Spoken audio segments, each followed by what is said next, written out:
sesuatu yang berat,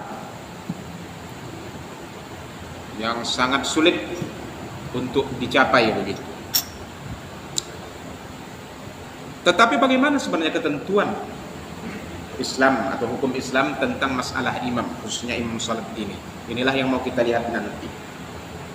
Bagaimana syarat-syaratnya? Apalagi namanya tempat ibadah kita yang sudah bernama masjid, hendaknya makin ditingkatkan salah satunya tentang masalah imam ini. Kita tengok dulu pengertian apa itu yang dikatakan dengan imam. Imamun artinya kullu may yaqtadi bihi wa yattabi'u fi khairin aw syarrin. Imam itu adalah setiap orang yang diikuti. Wa yattabi'u, ditaati, fi khairin aw syarrin, baik dalam soal yang baik ataupun yang buruk. Jadi setiap siapa saja yang diikuti, baik diikuti itu karena kebaikannya ataupun karena keburukannya, maka itu dikatakan imam. Jadi ada orang yang pembongak misalnya, lalu ada yang mengikutinya, maka ini juga dikatakan imam.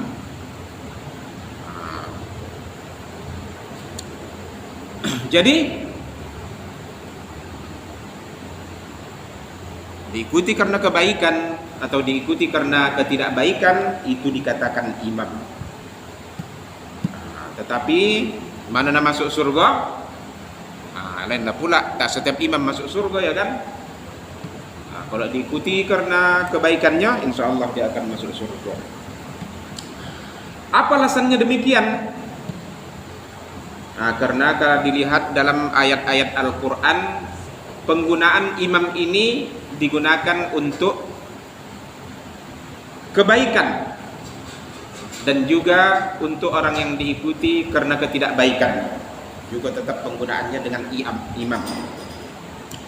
Kita tengok dalam surah Al-Anbiya ayat 73. Di sana ada terdapat kalimat waja'alnahum a'immatan yahduna bi amrina, dan kami jadikan mereka a'immatan. Inilah kata a'immatan, artinya itu imam atau pemimpin. Kami jadikan mereka pemimpin-pemimpin yahduna bi amrina, yang menunjuki kepada perintah kami. Berarti ini imam yang menunjuki kepada kebaikan, diikuti karena kebaikan. Kemudian Al-Qasas ayat 41 ada juga menggunakan kata a'immatan. Waja'alnahum a'immatan yad'una ilan nar. Ini pula kebalikannya. Waja'alnahum, dan kami jadikan mereka a'immatan, imam-imam. A'immatan, imam atau pemimpin, yad'una ilan nar, yang mengajak ke neraka.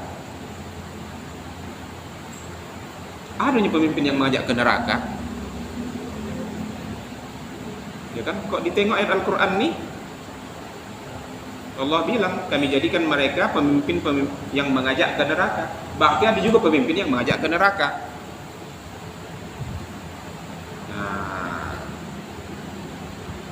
Makanya hati-hati mengikuti, jangan sembarangan ikut saja.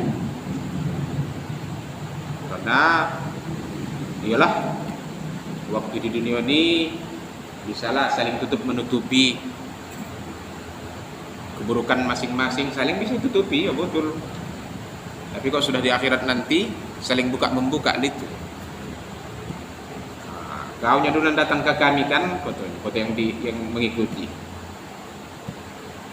Iya, memang ku datangi kamu, tapi kamu enggak. Barulah batong kau di akhirat nanti, kan? Kok di dunia ini bisalah lepas itu, saling tutup menutupi orang. Jadi karena itu kita ikutilah orang-orang yang menunjuki kepada kebaikan, jangan diikuti pemimpin yang mengajak ke neraka. Banyak ayatnya untuk masalah ini, tapi tak usah kita bahas itu dulu ya. Imam itu ada dua jenis. Satu kubra, imam yang besar. Yang kedua sukhra, imam yang kecil. Nah, jangan pula dalam pikiran bapak-bapak kubra, imam besar, berarti imam besar Masjidil Haram dijajaknya. Nah itu maksudnya. Kubra, imam yang besar adalah memiliki hak untuk memperlakukan orang atau untuk ditaati dengan apapun, yaitu semua makhluk. Itulah pemimpin umum dalam agama dan dunia, pengganti Nabi Sallallahu Alaihi Wasallam. Berarti yang dikatakan imam besar ini pemimpin umat, memimpin negara atau memimpin bangsa. Namanya imam juga. Imam. Tapi bukan imam, itu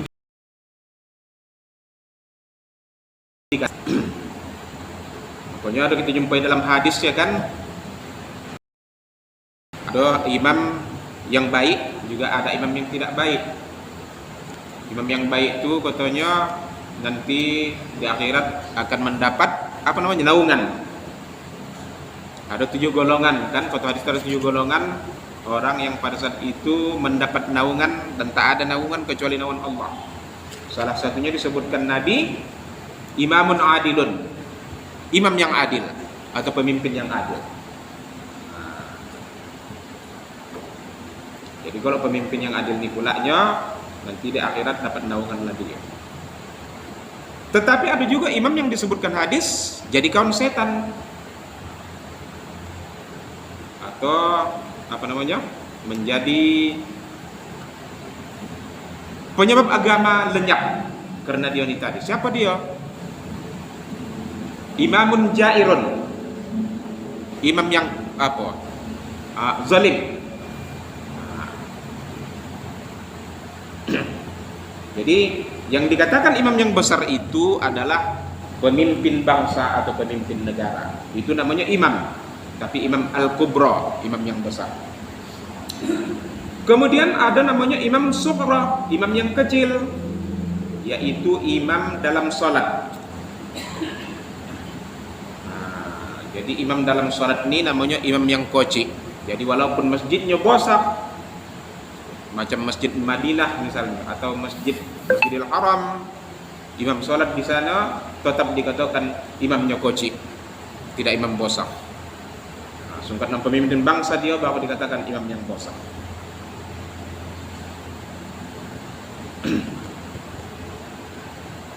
Kembali kepada persoalan tadi,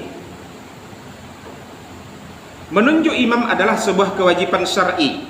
Tapi maksudnya imam yang bosak ya, bukan imam kewajiban syar'i. Dan termasuk hal yang wajib menurut kesepakatan para ulama. Berarti ijma' para ulama bahwa memilih pemimpin itu hukumnya wajib. Jadi kalau wajib menurut ijma' ulama, tak bisa tidak, harus kita laksanakanlah. Jadi tidak boleh golongan putih, karena wajib. Kesepakatan para ulama wajib. Jadi Pak, ijtima sama ijma itu apa bedanya? Ijtima. Oh, kalau ijtima itu masih orang tuh di tempat tuh melakukan konferensi, ijtima. Tetap. Kan dikatakan ijtima ulama. Hah? Ijtima ulama. Ijtima ulama. Jadi sebenarnya di tempatnya itu yang dikatakan ijtima. Ijtama'ah, berkumpul. Ijtima'un, bentuk perbuatannya tadi itu. Tetapi kalau ijma' udah hasilnya, hasil dari kesepakatan orang tuh. Jadi kalau ijtima' itu konferensi. ijtima itu kan dia mengeluarkan hasil juga, Pak. Maksudnya mengeluarkan fatwa. Fatwa. Nah, kadang dipakai apanya, tempatnya, apanya, perbuatannya, ya kan? Apa namanya? Keadaannya lah, ijtima, macam ini kita makan, iya, konferensi berkumpulnya. Nah, kadang itunya digunakan hasil dari konferensi, itulah maksudnya itu. Hasil dari ijtima, berarti hasil konferensi orang tuh. Nah, ada pala perbedaan yang mendasar itu sebenarnya, ya kan? Dia kan memutuskan juga pasal hukum. Ayolah, kalau udah konferensi namanya, berarti ada sesuatu yang dihasilkan nanti. Itu dia. Ijma sebenarnya tak apalah jauh beda itu. Kalau ijma hasil kesepakatannya, nah itu dia. Hasil kesepakatannya itu ijma namanya. Nah, tetapi kalau ijtima tadi waktu mereka kota itu tadi, nah itu kok menurut kaidah bahasa Arabnya. Di kamus pun kok kita tengok begitu dia. Ijtima, ijtama'a, ijtima'un.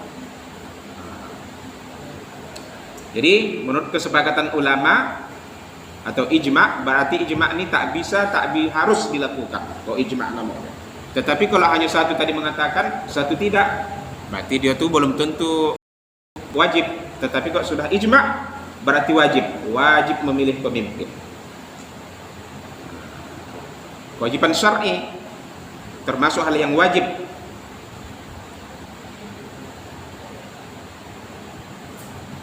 Jadi hukumnya wajib. Kemudian kembali kita kepada persoalan tadi, imam yang kecil atau imam sholat. Ini kita tengok syarat-syaratnya. Sebenarnya tak apalah payah-payah kali itu.